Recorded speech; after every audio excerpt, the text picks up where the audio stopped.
And after the early torrents of rain had come and went, the sun returned to Carnoustie, lighting up a course that was desperately trying to push patches of brilliant green grass through the previously scorched ground.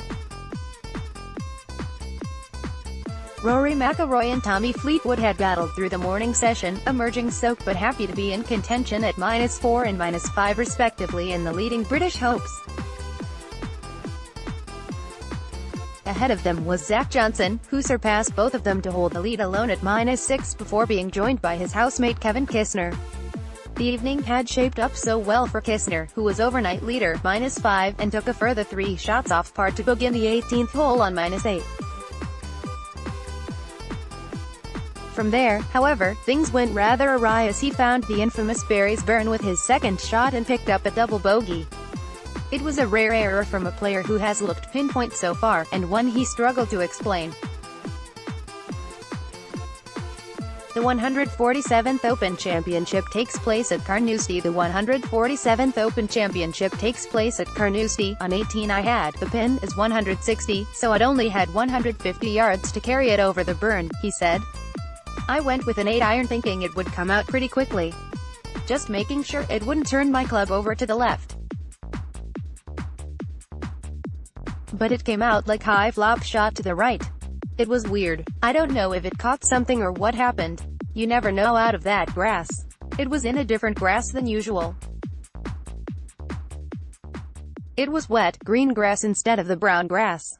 So, I hadn't really played from that too much. Kisner was nonetheless happy with his second impressive round of the week. Should he be able to continue this form, and particularly his dead-eye putting, he can continue to be a surprise contender for the 147th Open Championship. That should make things interesting in the Frat house, the accommodation shared by Jordan Spieth, Justin Thomas, Jason Dufner, Jimmy Walker, Ricky Fowler, Kisner, and his co-leader Zach Johnson. Zach Johnson of the U.S. tees off during the second round. EPA, Kisner spoke on Thursday night about the football matches in the Garden that have helped players zone out from the demands of the day job.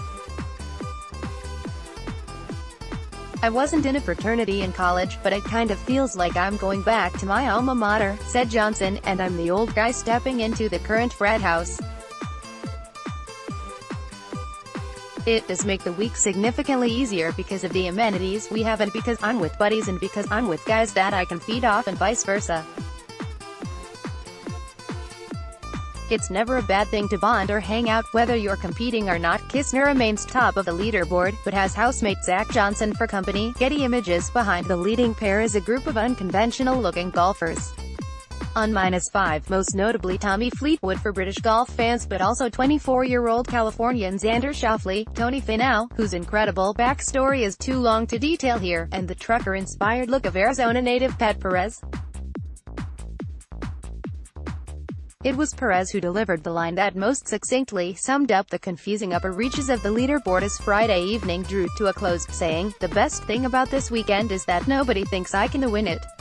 There might be a grain of truth in that, but the reality is that after 2 days of wild play and changing conditions, there is still a big group of golfers who can win it. It's just that nobody seems to have a clue who will.